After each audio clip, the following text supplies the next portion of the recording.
Supreme court से आज मोदी सरकार को बड़ी राहत मिली है। सुप्रीम कोर्ट ने जम्मू कश्मीर से अनुच्छेद 370 हटाने के फैसले को बरकरार रखा है।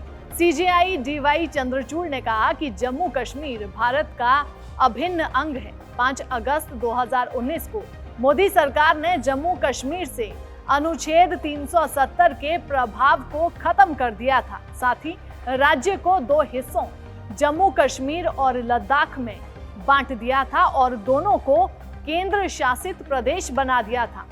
केंद्र के इस फैसले के खिलाफ सुप्रीम कोर्ट में 23 अर्जियां दी गई थी। सभी को सुनने के बाद सितंबर में कोर्ट ने फैसला सुरक्षित रख लिया।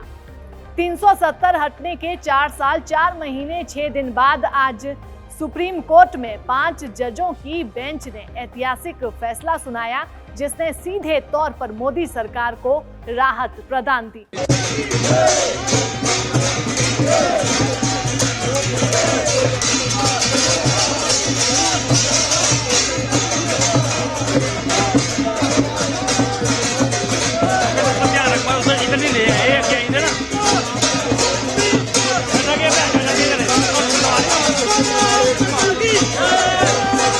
सुप्रीम कोर्ट ने अपना फैसला सुनाते हुए कुछ बड़ी बातें कही। एक के बाद एक आपको बताएंगे कि सुप्रीम कोर्ट की वो बड़ी बातें क्या रही। राष्ट्रपति को आर्टिकल 370 हटाने का हक है। आर्टिकल 370 हटाने का फैसला संवैधानिक तौर पर सही था, ये बात सुप्रीम कोर्ट ने कही है। इसके अलावा सुप्रीम कोर्ट ने कहा कि संविधान के सभी प्रावधान जम्मू कश्मीर पर लागू होते हैं। ये फैसला जम्मू कश्मीर के एकीकरण के लिए था। इसके अलावा सुप्रीम कोर्ट ने बड़ी बात कही कि जम्मू कश्मीर भारत का अभिन्न अंग है। जम्मू कश्मीर के पास देश के अन्य राज्यों से अलग कोई आंतरिक संप्रभुता नहीं है, ये बात भी सुप्रीम कोर्ट ने आज कही। इसके अलावा सुप्रीम कोर्ट ने कहा कि राष्ट्रपति शासन के दौरान केंद्र की ओर से लिए गए हर फैसले को चुनौती नहीं दी जा सकती है। संविधान का आर्टिकल 370 अस्थायी था, इसे रद्द करने की राष्ट्रपति की शक्ति अभी भी मौजूद है, ये बात भी सुप्रीम कोर्ट ने आज कही।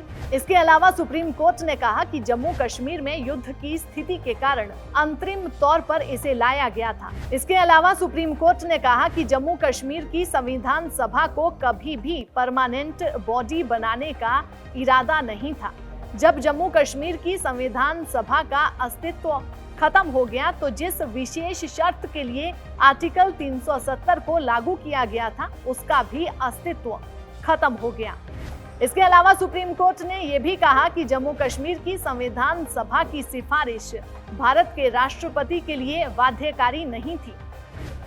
आगे बढ़ते हैं। आगे सुप्रीम कोर्ट ने कहा कि सुप्रीम कोर्ट को जम्मू कश्मीर में राष्ट्रपति की उद्घोषणा की वैधता पर फैसला देने की जरूरत नहीं है, क्योंकि याचिकाकर्ताओं ने इसे चुनौती नहीं दी। आगे सुप्रीम कोर्ट ने कहा कि जम्मू कश्मीर जब भारत में शामिल हुआ तो उसकी संप्रभुता नहीं रह जाती। इसके अलावा सुप्रीम कोर्ट ने कहा कि लद्दाख को अलग करने का फैसला सही था, आंतरिक संप्रभुता नहीं है।